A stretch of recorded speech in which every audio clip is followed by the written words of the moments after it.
What's your story? What's your sign? It's like we're twin flames in a different life. Hello everyone and welcome back. Today, I'm not sure what the title of the video is going to be. It's either going to be failed vegan donuts or it's going to be the best ever vegan donuts, because that is what we're going to try and make today. We're going to try and make some doughy or Krispy Kreme style donuts, but vegan, so without the egg, without the milk, without the butter, which is quite the challenge, but we'll see how good they turn out. I've got all my ingredients prepped. The recipe that I will link down below is also going to be all in grams.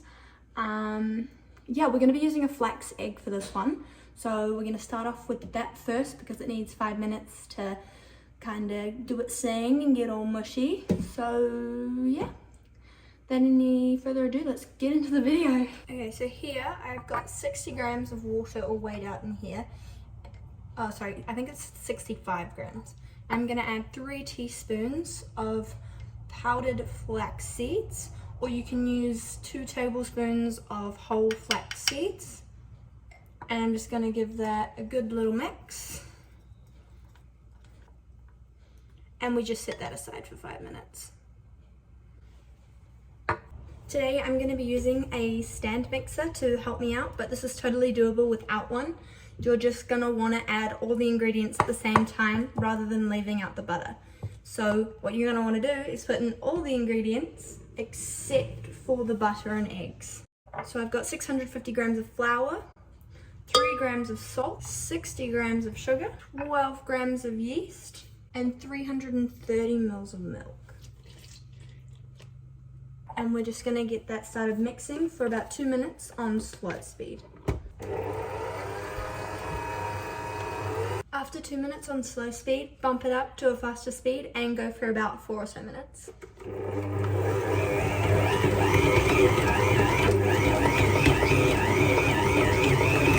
After those 4 minutes, I'm just going to create a tiny little hole in the center there. So we'll add in the softened vegan butter, 84 grams, and we will add in the egg replacer. And we let it go, just on slow speed, to get it all incorporated through.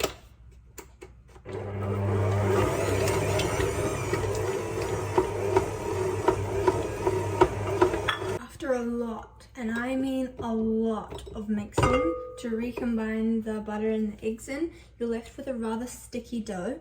So you're going to transfer this into a second bowl or some sort of tray, and then cover it and leave it in a warm place to ferment or bulk ferment for about, if you're putting it in a prover, 20 minutes.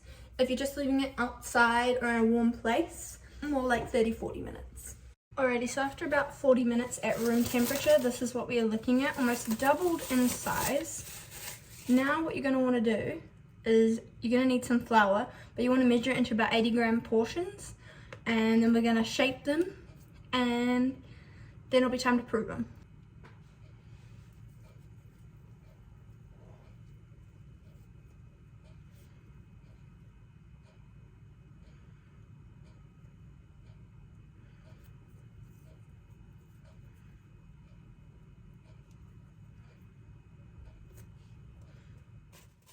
Shape all your 80-gram portions into ball-shaped pieces of dough. I'm using a technique here called bull, where you tuck the bottom parts under with your fingers to get a nicer, smoother surface. But this is not required, you just need them in little balls.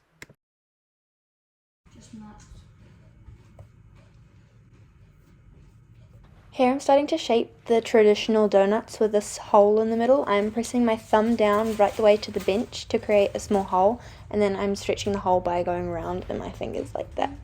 And then I just do a final few touch-ups, make sure it's fairly even and looks how I want it to look, and you have your first traditional donut.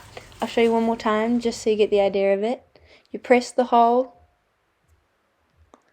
you twist to get the right shape, and then final adjustments, and you have a traditional donut.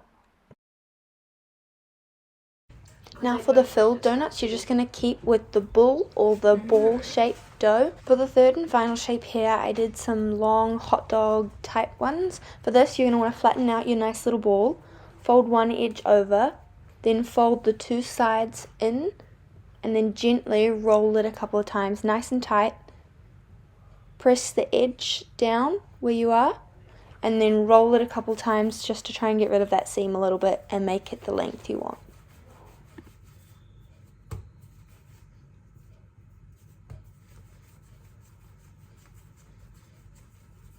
Now you just repeat this for as many of each shape you wanted. I think I ended up with 3 long donuts and 6 of the other 2. 6 filled and 6 original. So now I'm going to transfer them all to a baking tray, and we're going to put the baking tray in the prover or out at room temperature for another 20-30 minutes. While your donuts are in the prover, you want to get either, depending on how you fry them, a deep fryer set up and preheated to 180 degrees Celsius, or you want to heat up a pot of oil and using a thermometer ensure that it gets to 180 degrees Celsius. The donuts are ready, so let's check the oil. Oil's ready, and now we just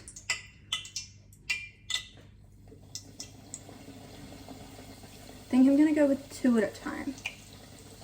It's just like that, and then you just keep an eye on them until they're the right color.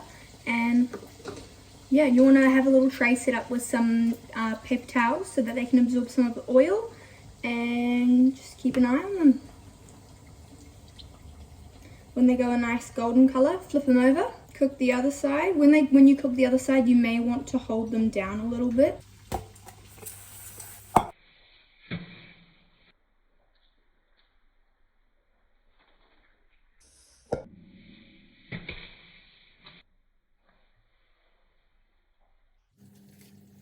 So I'm only halfway through making the donuts, hence this mess, but I had to rip one open and have a look, and they're so good. I'm so happy.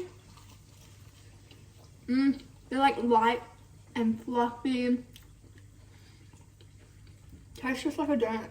It's like Krispy Kreme.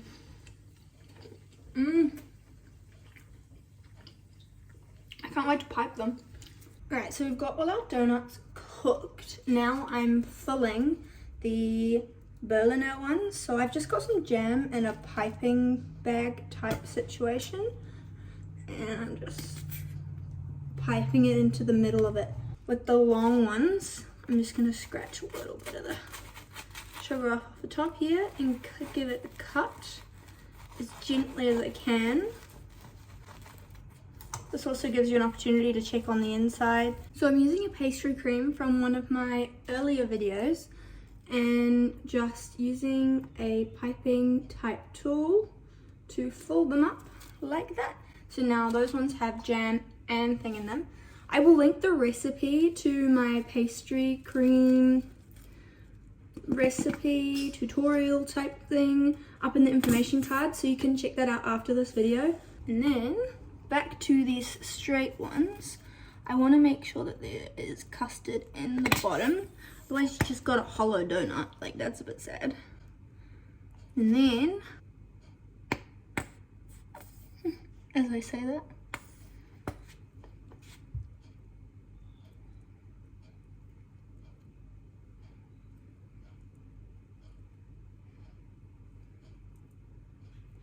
and we just do a pretty little pattern across the top. I've got 2 more left to ice, and then it'll be time to finish up. And just like that, we have vegan donuts. The best homemade vegan donuts you will ever come across. Look at the size of these things, and they taste so good. I've already showed you the inside. They're super duper light and fluffy, and they're yeasty donuts, and also not to mention the pastry cream and the jam just pairs everything up. And these filled ones, they look so good. I cannot wait to eat them. But I want to say a big thank you so much for watching first, and I hope you make these ones. Like, if you make any of my recipes, please make these ones, the vegan donuts. Yeah, I hope to see you on the next video. Please remember to hit that subscribe button and that like button. Turn on your post notifications so you get notified every time I upload. The recipe is in the description box below, so you can follow, so you can follow along. And in the information card, there will be I will link the video where I make the pastry cream, so you too can have stylish looking donuts. That is all I have for you this video, so I hope you have enjoyed, and I hope to see you in the next video. Till then, peace out.